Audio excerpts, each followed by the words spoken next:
Hey, Jace, we made sure that back door is staying open. And the programmers? Bitch of a warden is forcing them to work. Most of them got away. Most. And the others? God. You don't imagine it. You know the risks, the lives. But you can't believe you're really gonna lose anyone. We do what we can, Jace. We lost some people out there today, but there are hundreds more depending on us. Yeah. Of course. Thank you for what you're doing out there. For all those people. And for me.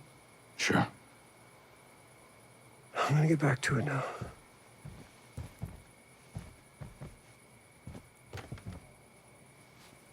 Let me know if you make any more progress.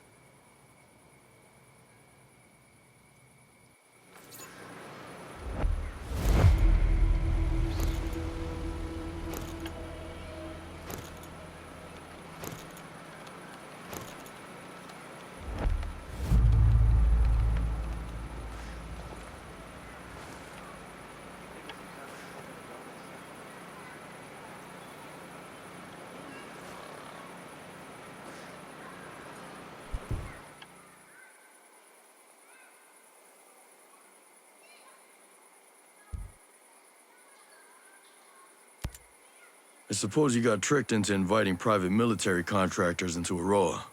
Well, I mean, not exactly. We're self-governing. You used to be. Okay, we used to be. We needed security. Not just as a police force, but as security. At least that's what Miles got me to finally admit. Against pirates in the moment and such. Our drone security was limited. It still is. If unauthorized people land, we would know about it, but we couldn't do anything about it. You're obviously not afraid of squatters. You were afraid of corporate spies. We do get spies from time to time. Don't tell the shareholders, but the more our tech discoveries are disseminated throughout the world, the better off it'll be. But I was worried about the safety of our staff, the bombing.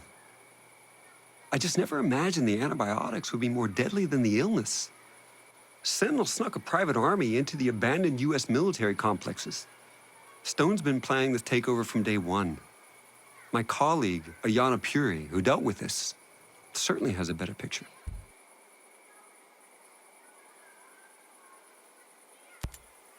That outcast bombing must have hit you pretty hard.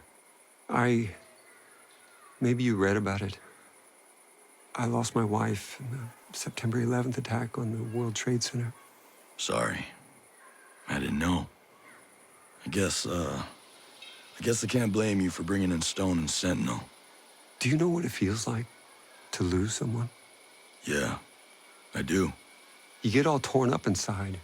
You get to feel like you're falling, but it's an endless fall. You grab hold of anything you can. So what am I grabbing hold of now? I don't know. Us. We need you, Nomad. But you probably need us every bit as much.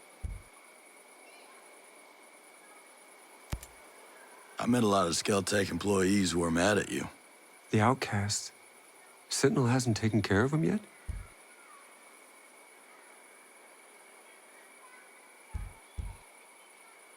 They're naive, but they can learn. They can do some good for the island. They're small-minded, fearful. If they think the world is going to destroy them, it will. Well, we need them, so maybe we can change their minds. Some people don't change, Nomad. But some of them do. You healed up from the bombing attack? I mean, in your head? Yeah, well, I had to deal with the aftermath. First team to inspect the site. I still remember all those broken windows, shattered shards of glass. I kept thinking, we can fix those, we can fix those. I got the windows fixed, but I stopped scheduling non-vital meetings in the Skell Foundation head office.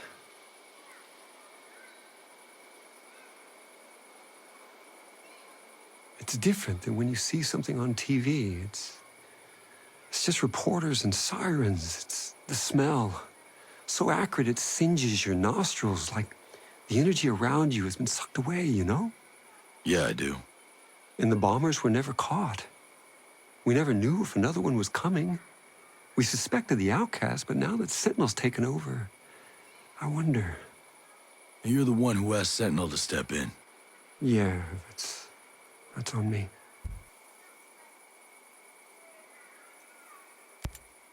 When did you get away from using dollars?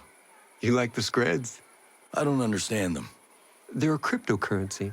As much as we could, we wanted to get away from the control of international banking. But it's a made-up money. All money is made up. It only has value because we all agree on it as a medium of exchange.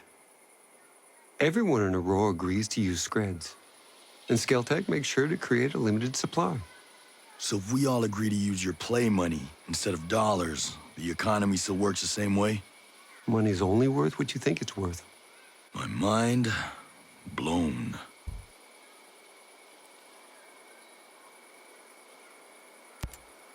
You and Paula cool now? I hope so. I've known her almost her whole adult life, you know? You're kind of her mentor. A mentor's more than a boss, more than a friend even. I've guided her entire career. I don't want her to feel betrayed. Well, she's here now. That's something. It's at least a start. So, what does a billionaire arms dealer do? You know, whenever he's not manufacturing killing machines. Skeltech is responsible for an extensive catalog of inventions over the past decades. I'm listening. Our first economically viable autonomous machine was the Skell Farmer, a harvester capable of recognizing the range and ripeness of crops. Since then, it's found unintended utility in mining and forestry. So explain to me how you got here. From farming drones to war machines.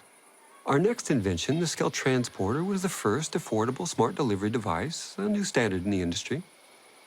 The Skell Doctor may interest you, an advanced cousin specialized to carry sensitive medical supplies. You could easily shoot one out of the sky to steal its payload. Could be useful. Our Cherubim City and Sky models behave like mobile CCTVs, capable of facial and behavioral identification, and alert authorities in real time. I suggest you steer clear of them if you want to move undetected. I'll keep that in mind. My point is that I have dedicated my life to improving the human condition and relieving the population from the crushing weight of repetitive work. Well, let's see if we can make sure your legacy's intact at the end of this.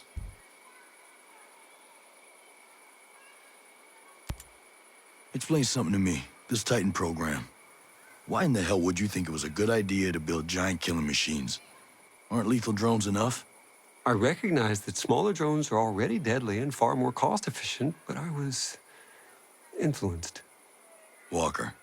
He was always complaining that the existing drones didn't have enough media presence. These days, wars are fought on television screens. He wanted titans that could exude charisma and raise hope and simultaneously suffocate the spirit of a nation. Sounds charming.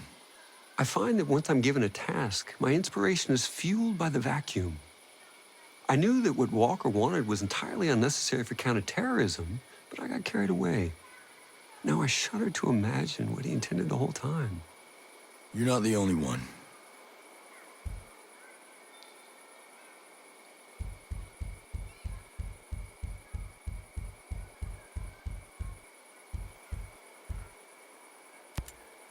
Stay out of trouble. Focus is my forte.